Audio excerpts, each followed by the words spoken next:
Sveiki, mani sauc Uldis Jēkabsons, un šis ir mans veiksmes stāsts. Nācu uz atlētiku Zoltūde ar mērķi nomest svaru un uzlabot savu formu, kā rezultātā no 102 kg šobrīd esmu ap 90 kg.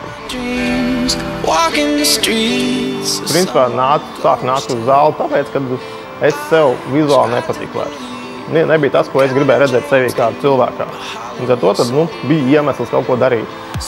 Tā kā dzīvoju netālu, nācu uz tuvāko zāli. Šeit arī tad attiecīgi iepazinos ar treneru Andru Lūsi, kurš man uztaisīja ļoti labas programmas, kas arī sniedz man visu rezultātus. Pateicoties tam, esmu kāds šobrīd esmu.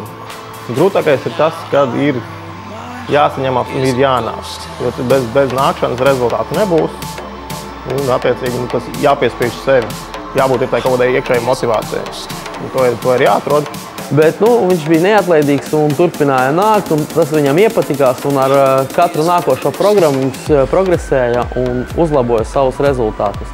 Es domāju, ka viņam tas rezultāts ir jau ļoti, ļoti labs. Ja? Viņš ir, īsti vēl nav sasniedzis to, ko vēlas, bet ir tuvu tam.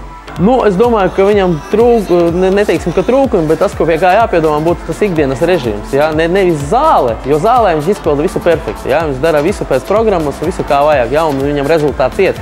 Bet ikdienā, ja? Tur viss uzturs un atpūtas režīms, tas viņam mazliet būtu jāpielabo. Uldi turpina tādā pašā garā un esi neatlaidīgs. Ja?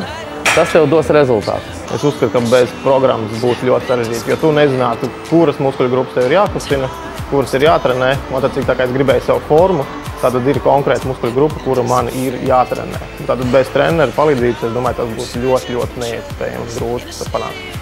Bija tā, ka pirmajos mēnešos tu redzi to rezultātu, kad viņš tev ir, tu jūti, ka tev tvirtāk muskuļi paliec plecīgāk, bet kaut kādā mirklī tas apstājās.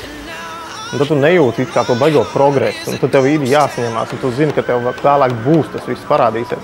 Un tad bija jāsaņemās un vienkārši jānāk. Tāda apzina to, ka tev vēlāk tas viss būs pašam pa labu.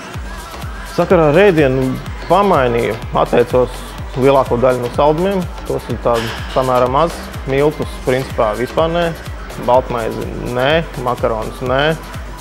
Liela daļa, ja kaut kur iziet ārpus mājas, tad nevis ņem tur kartupeļus un karbonātu vai kaut tādu, bet paņem attiecīgi salātus un gaļu kaut kādu klāt. Tas, ka tomēr piedomā pie tā, ko tu ēd. Varbūt ne tik strikti kā uz diētas, bet piedomā. Vajag pamēģināt, jo tas pašam veselībai un tev. Tīri gan fiziski būs labāk, gan arī garīgi, jo tu atnāc, tu kaut ko padari, tu dari to priekš sevis. Tad tas jau ir priekš sevis, un arī citi to novērtēs. Vēlākā laikā viņi arī to redzēs, kā tu esi pamainījies, un viņi arī par to tevi uzslavēs. Tas ir pašam priekš sevis.